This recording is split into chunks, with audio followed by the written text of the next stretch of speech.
¿Qué tal? Ya estamos en nuestro... ya está, que recuerdes la quinta clase, si mal no estoy equivocado, pero estamos pasando ya a otro capítulo, ¿no? Ya vamos a conocer algunos parámetros fundamentales para todos los que nos dedicamos al GIS. También recordarles que pueden seguirnos en las redes sociales.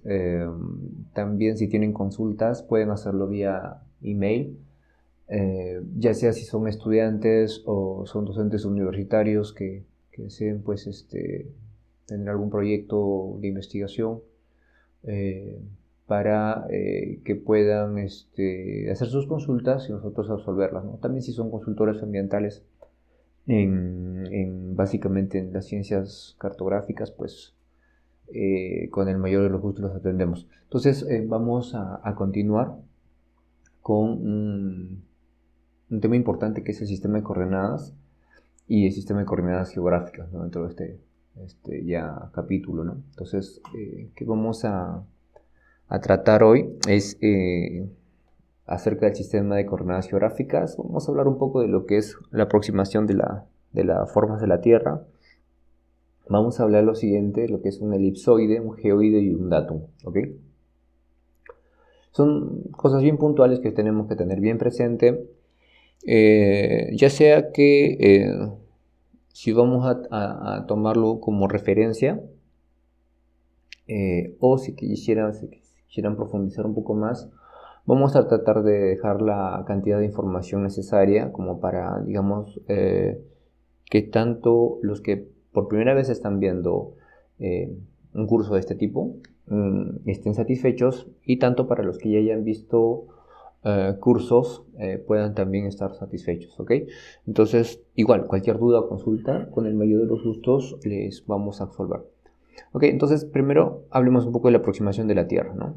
Eh, ahora, recordar de que la Tierra, bueno, ya incluso antes de que los navegantes eh, se aventuraran, ¿no? A conocer, a descubrir nuevos continentes, ya se sabía que la Tierra obviamente no era plana, ¿no? Entonces, digamos que las primeras formas de localización fueron, históricamente, cronológicamente, fueron la longitud y latitud, ¿no? De la Tierra. O sea, sabíamos que ya la Tierra era una esfera, se consideran que era una esfera perfecta, al menos los navegantes lo consideraban, por eso es que sus márgenes de error para ese entonces eran buenos, si lo sabría Colón, ¿no? Pero en este caso vamos a partir primero de la idea de que la Tierra es una esfera perfecta, ¿no?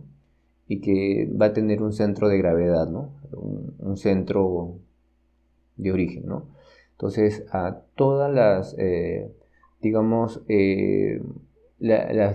digamos, las medidas, ¿no? Porque estamos todavía en una forma angular de medir la Tierra. No estamos hablando para nada en términos de metros en este momento, estamos hablando solamente de las medidas angulares, ¿no? Pues estamos todavía pasando de una figura tridimensional, y así también lo concebieron, ¿no? Los navegantes de aquel momento ya, ¿no? Entonces, lo que trato de decir en este momento es de que la longitud y latitud no utiliza el sistema métrico, sino utiliza un sistema angular. Entonces, en ese sentido, todos los ángulos que se forman en relación al primer meridiano, ¿no? Que es el meridiano de Greenwich, ¿no? En relación con el centro de la Tierra, ¿no? Ya sea en sentido horario o antihorario, le vamos a denominar longitud, ¿no? La longitud, ¿no? Entonces, y todos los, digamos, los grados que se midan a partir desde el plano ecuatorial, ¿no? Desde la línea ecuatorial, ¿no? Ya sea en sentido antihorario o horario o antihorario, van a ser ángulos en positivo o en negativo, ¿no? Entonces, eso es lo que le vamos a conocer como básicamente latitud, ¿no? Entonces, la latitud son los ángulos que están en función al ecuador y la longitud en función al meridiano al primer meridiano de Greenwich, ¿no? Entonces, solo para referencias, el meridiano de Greenwich pasa por una ciudad de Inglaterra, Greenwich, y la línea ecuatorial pues pasa por el Ecuador, ¿no? Por el país, ¿no? Bueno, continuamos. Ahora, los métodos matemáticos para representar la Tierra en un plano consisten en transformar aquellas coordenadas tridimensionales, ¿no? O sea, coordenadas angulares, digamos, a un sistema bidimensional, ¿no? O sea, pasamos de 3 dimensiones a 2 dimensiones y en este caso a eso le vamos a denominar proyección cartográfica, ¿no? Entonces, la proyección cartográfica, ¿qué es? Básicamente pasar, digamos, un objeto, en este caso la Tierra, de 2 dimensiones de 3 dimensiones a 2 dimensiones, ¿ok? Y existen varios tipos de proyecciones, ¿no? Según la deformación que se produzca en el paisaje de la esfera, ¿no? O sea, cuánta deformación le vamos a producir, o según la figura geométrica donde se proyecte. O sea, vamos a tener el sistema cilíndrico, ¿no? Vamos a transversal Mercator, ¿no? Es un sistema cilíndrico. Entonces vamos a tener sistemas cónicos, ¿no? Como la transformada de Lambert. Entonces vamos a tener una serie de modelos que se han planteado a lo largo de la historia, ¿no? Ahora, también según el plano de proyección o punto de vista, o digamos también lo denominado azimutal, ¿no? O sea, según de la perspectiva en la que lo estemos mirando. ¿Ok? En ese sentido, vamos a continuar. Ahora vayamos a ver un poquito cómo es la Tierra, ¿no? Vista desde el espacio, la Tierra parece una esfera perfecta, pero en realidad no lo es, ¿no? La Tierra tiene una forma ovoide, ¿no? O básicamente es un esferoide oblate o un esferoide oblado, o como es, no puedo encontrar otro término más parecido, ¿no? Es como si fuese, pues, con la exageración de vida, un balón de fútbol americano, ¿no? Por eso ya estaría bastante más deformado. Pero la Tierra es ligeramente achatada, o sea, hacia los polos, ¿no? Es un poquito más achatada, pero ni siquiera eso la representa, ¿no? Ahorita lo vamos a ver un poquito más adelante. Entonces, en este punto ya vamos a abordar lo que es el elipsoide, ¿no? ¿Ok? Hasta este momento tenemos la idea de que la Tierra ya no es esférica, sino pasa a ser un esferoide oblado. Ya, ahora también eso no es tan preciso, no es tan exacto. ¿Ok? La Tierra en realidad tiene una forma bastante deformada. Bueno, no bastante, pero sí deformada. ¿Ok? Digamos que la mejor figura bidimensional en este momento todavía va a ser una especie de balón de fútbol americano, ¿no? Algo menos alargado. Entonces vamos a tener un parámetro básicamente, ¿no? de aplanamiento. Vamos a tener dos semiejes, ¿no? Un semieje vertical y un horizontal, ¿no? Un semieje, digamos, polar y un ecuatorial, ¿no? Entonces, en ese sentido, aquel parámetro que mide, ¿no? la diferencia entre, digamos, el diámetro del ecuador con el plano polar, ¿no? Digamos, el plano vertical, si se quiere, y dividido entre el plano polar, eso se conoce como aplanamiento, ¿no? O parámetro de aplanamiento, ¿no? Entonces, las coordenadas geográficas se basan en un elipsoide, se conocen como coordenadas geodésicas, ¿no?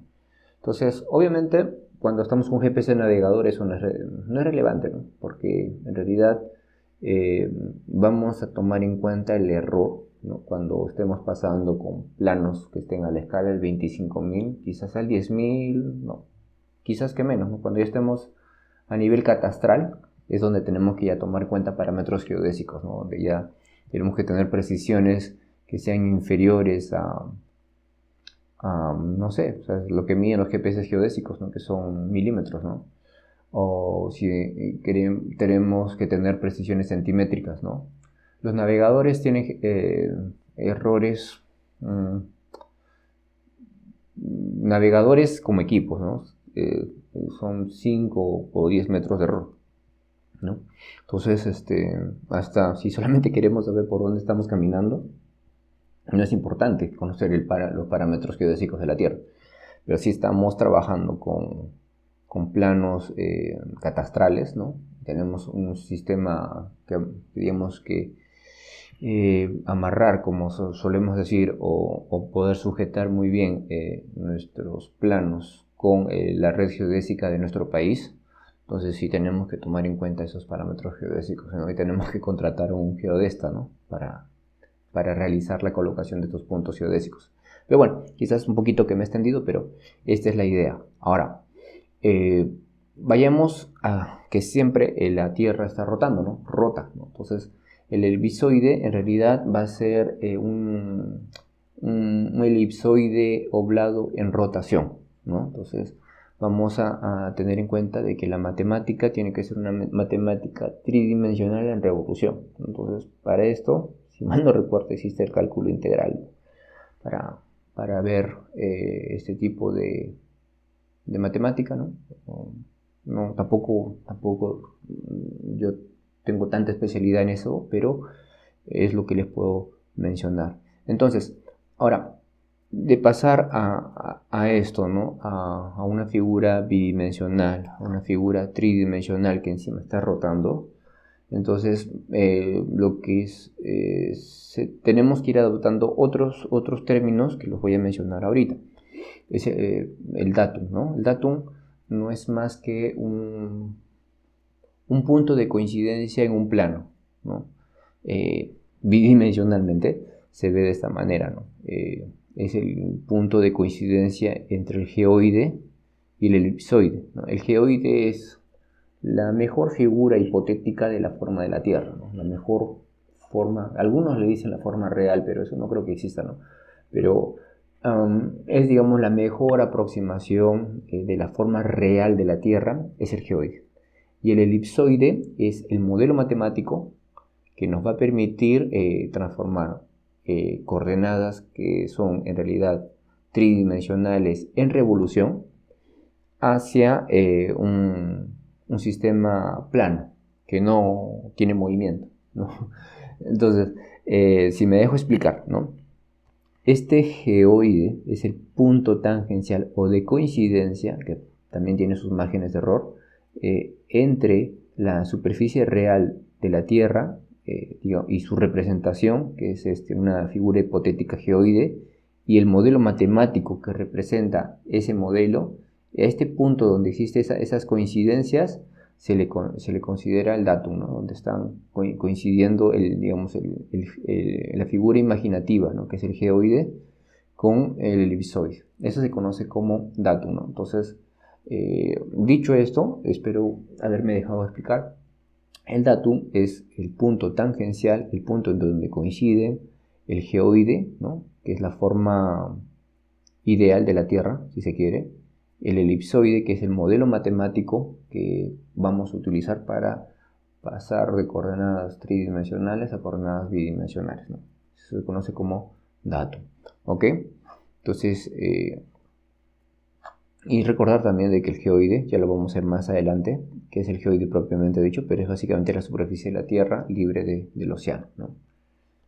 Entonces, vayamos a seguir profundizando un poco con el datum. Se define el datum como el punto tangente entre la elipsoide y el geoide, ¿no? Ambos son coincidentes, cada datum está compuesto por un elipsoide definido por el plano AB, que en realidad, para ser preciso, es ABZ, ¿no? Porque hay una tercera dimensión que está en rotación, ¿no? Entonces, un punto llamado fundamental es aquel que donde esa figura que está en rotación, que está en movimiento, la vamos a controlar dentro de un plano tridimensional, ¿no? O sea, no sé si me dejo entender, es como si estuviéramos jugando con un balón de baloncesto y lo estamos haciendo rotar, pero ahora lo vamos a hacer de que esa rotación esté calculada en un plano tridimensional. Entonces, para esto vamos a pensar, obviamente, que la Tierra está rotando, está girando, sabemos que tiene un movimiento de traslación, ¿no? Rotación y traslación, ¿no? Entonces, y de hecho la Tierra encima de esto bambolea un poquito, ¿no? No es que esté bien tranquilita sobre el eje, ¿no? Sino que tiene ciertos bamboleos. Entonces, en ese sentido, tenemos que pensar de que el elipsoide que vamos a representar va a ser un elipsoide tridimensional, ¿ok? Entonces la matemática, la superficie matemática de referencia más aproximada es el elipsoide de revolución, ¿no? Como superficie de referencia. Pero hay que tener en cuenta de que ese movimiento, esa rotación, que en realidad está sucediendo porque la Tierra, digamos que está vibrando, lo estamos llevando a un plano donde no se mueve, en realidad. O sea, está rotando en un eje donde no hay bamboleo. ¿Ok? Entonces, en ese sentido es como se plantea primero, ¿no? Que la Tierra, a ver, eso tiene una forma un poquito irregular, ¿ok? Entonces, voy a detenerme un poquito acá y explicarles que el geoide, ¿no? El geoide es, digamos, la figura de la Tierra, pero sin el agua, o sea, sin el océano, ¿no? Le quitamos, en definitiva, le quitamos todo el agua a la Tierra y nos quedamos con esa figura. Entonces, eso es el geoide, ¿no? Pero el geoide es, digamos, una buena suposición de cómo es la Tierra en realidad, ¿no? Entonces, en ese sentido, pues el geoide va a tener una pequeña variación, ¿no? De 75 metros por encima y 75 metros por debajo de la superficie. Es decir, al fondo del océano vamos a hacer más o menos 100 y ya, esa es la aproximación, la mejor aproximación que tenemos. Y luego, por encima del Everest, ¿no? Más o menos 75 metros, eso es un geoide. Entonces, espero estar dejándome explicar, pero eso es un geoide. Ahora, a eso hay que aunar de que este geoide rota, ¿no? Entonces tenemos que llevar este geoide a un elipsoide, ¿no? Con la mejor aproximación matemática que podamos. Entonces, en ese sentido, vamos a tener que la Tierra va a estar rotando y vamos a ponerle un nuevo término. No vamos a tratar de profundizar tanto acá, pero vamos a poner un nuevo concepto que es los grados de libertad de un cuerpo en rotación. Entonces, esto no es más que, digamos, una suposición de cómo un objeto en revolución puede desplazarse. Todas las posibles, reales formas en las que puede desplazarse, ¿no? La otra forma podría ser en el tiempo, ¿no? Pero eso no, esa locura ya la dejamos a los físicos teóricos, ¿no? Pero en este sentido, ¿no? La Tierra, digamos, podría rotar en un eje Z, ¿no? En el eje tridimensional, podría rotar, ¿no? O sea, en ese eje podría trasladarse, ¿no? Digamos, hacia el fondo, hacia nosotros, si queremos representarlo, ¿no? Puede desplazarse. Digamos, tiene dos formas de moverse en ese plano, ¿no? En ese eje. En el eje Z se puede rotar en un sentido horario o antihorario y puede trasladarse también. ¿Ok? Entonces, lo mismo va a ocurrir con el plano en X, puede rotar y puede trasladarse, ¿no? Igual en Y, ¿no? Puede rotar y puede trasladarse. Entonces hablamos de 6 grados de libertad. Entonces, como mínimo, tendríamos que tener 6 datum buenos, o sea, 6 puntos de contacto de ese elipsoide que está rotando, para que podamos tener un buen modelo matemático, ¿no? Entonces no voy a llenar tanto de historia esto, pero ya desde el primer sistema geodésico mundial se creó, si mal no recuerdo, el 70, ¿no? Hubieron varias versiones que no mejoraron la hipótesis del geoide, ¿no? Sino mejoraron ya la puesta en órbita de los satélites de posicionamiento, ¿no? Entonces, digamos, los pequeños ajustes se hicieron con esa finalidad, ¿no? Entonces, el Datum WG64 fue desarrollado por la Agencia de Mapeo del Departamento de Defensa de los Estados Unidos, ¿no? Básicamente ya el último ajuste fue ya con lanzamiento. Ten en cuenta que Landsat se lanzó el 72, ¿no?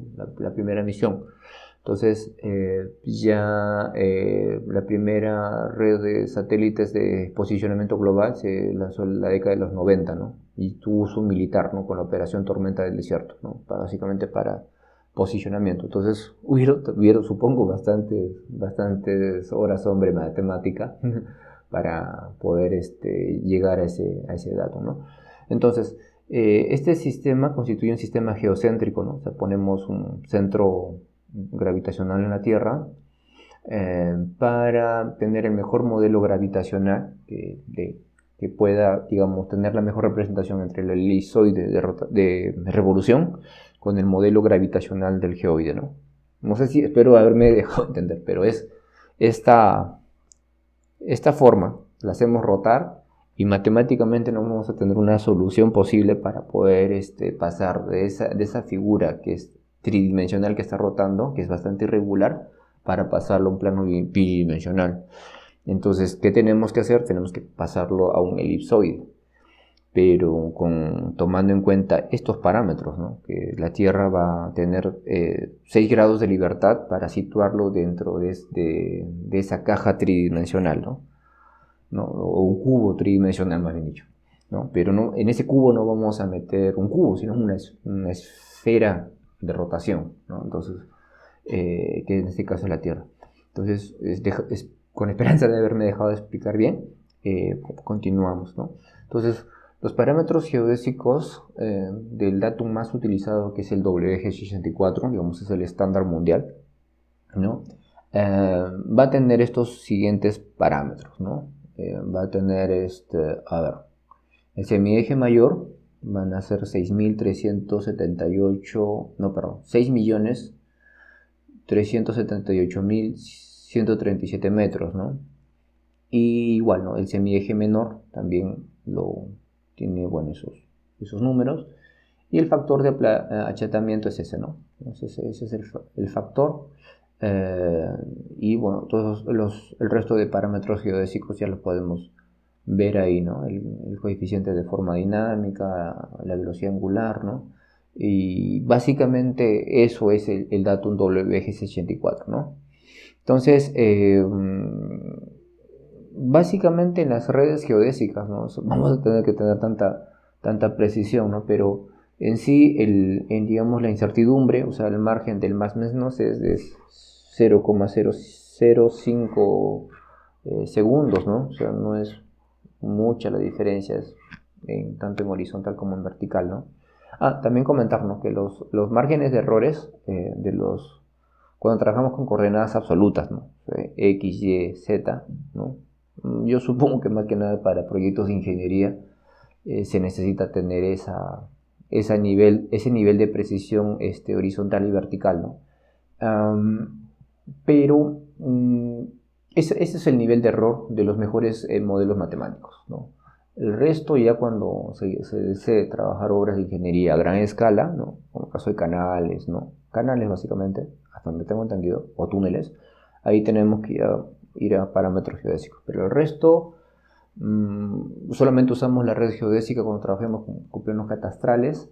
Y eso sería todo lo que podríamos explicarle hasta este momento.